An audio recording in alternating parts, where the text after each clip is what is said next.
Burası Mısır Çarşısı'na benziyor. Burası Mısır Çarşısı'nın daha büyüğü. Yani 3 katı falan herhalde. Çok büyük. Biraz daha geniş yani. Yolları filan da. Baharat. İşte şöyle mesela sünnet, düğün vesaire için kıyafetler. Değişik otantik eşyalar, işte şallar. Yani ne ararsanız var, ne ararsanız. Fiyatları da normalden uygun oluyor. Vezneciler metrosunda iniyorsunuz. Oradan zaten tabelalar sizi yönlendiriyor. Metro ile geliyorsunuz.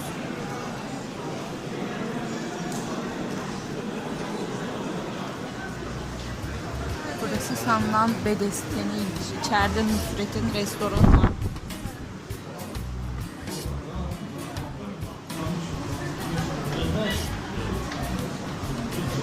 Merhaba.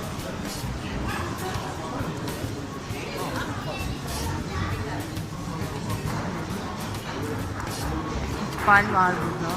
Lokumu satılıyor. Instagram keşif Fotoğraf kollu mesajı.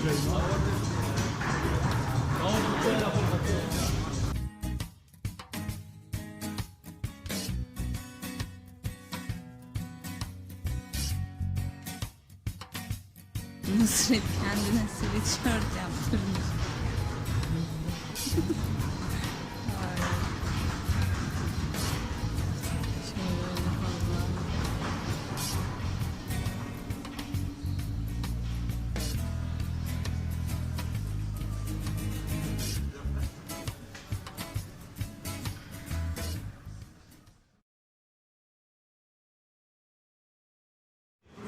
Allah'ım yarabbim.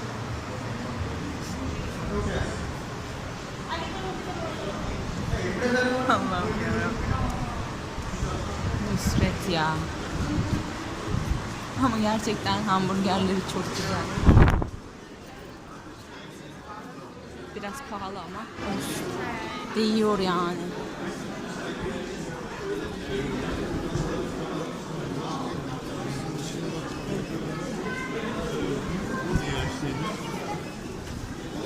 Çıkışa geldik. Çıkacağım bakalım dışarıda neler var. Olur. Neresin? Buralıyım ya. Hadi ya. Niye? Ne oldu? Turiste mi benzettin? Evet. Çok ya. Hediye mi?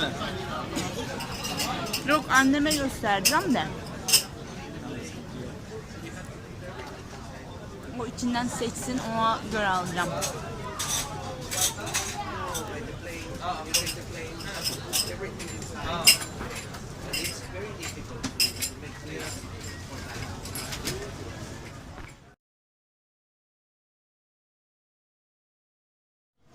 Şunlar çok şatafatlı ya, baksana.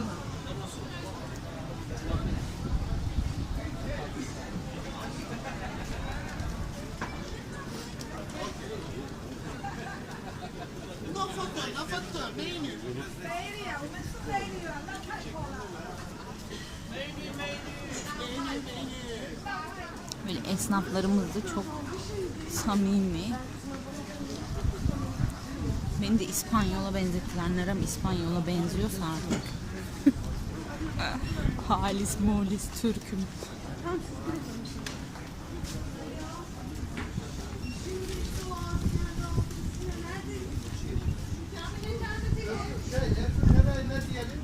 Burada böyle her yerde bulabileceğiniz tişörtler var. Çok öyle fantastik, enteresan şeyler yok yani. Şimdi burası da Kılıççılar Kapısıymış, Kapalı Çarşı'nın. Bir de buradan girelim bakalım burada neler varmış.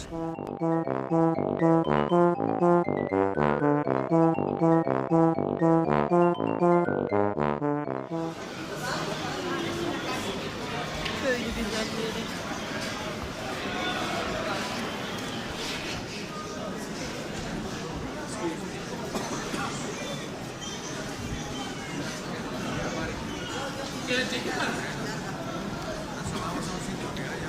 Burada hediyelik eşyalar.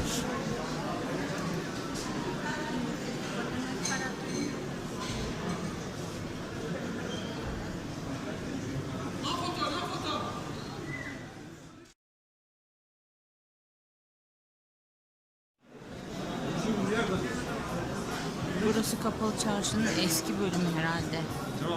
Bilmiyorum, tamamen uydurdum şu anda. Ama diğer yerlerine göre çok eski. Bakın boyaları falan bile sökülmüş, sıvaları falan.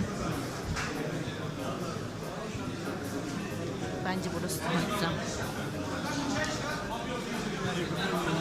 Bir gün param olursa şöyle şu avizelerden alacağım ya. Sen kardeşim hoş geldin. Çok zengin olursam.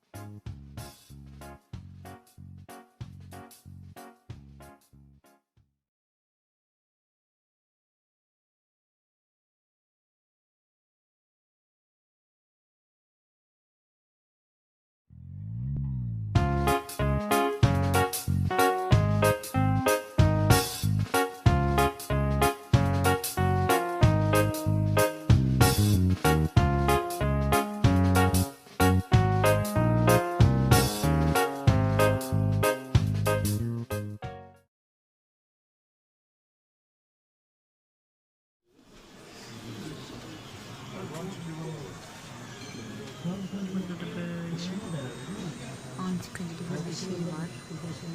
Güzel. Bak kardeşim gümüş alıyor. Bak kardeşim gümüş alıyor. Bak kardeşim yapıyor.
Arkadaşlar an itibariyle kayboldum.